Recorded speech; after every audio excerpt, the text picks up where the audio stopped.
नमस्कार, मी शेखर पाटील.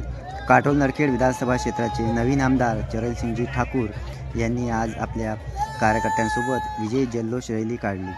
यामध्ये मोठ्या संख्येने काटोलकर त्यांच्या स्वागतासाठी तयार होते. लवकरच ते नरखेडमध्ये सुद्धा जनतेचा आभार व्यक्त करण्यासाठी येणार आहे. तरी नरखेडकरांनी सुद्धा त्यांच्या स्वागतासाठी तयार राहावे.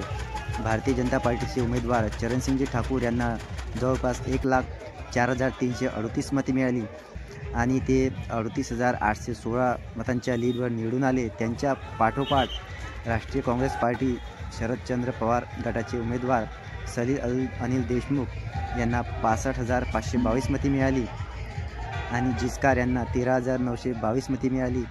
तर काटोल नरखेड विधानसभा क्षेत्राचे नवीन आमदार चरणसिंगजी ठाकूर आज यांची काटोल येथे विजय जल्लोष रॅली तुम्ही पाहत आहे.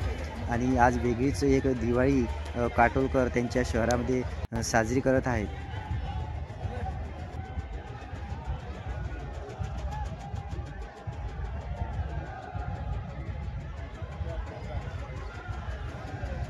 आम्ही शूटिंग मध्ये आलो आता.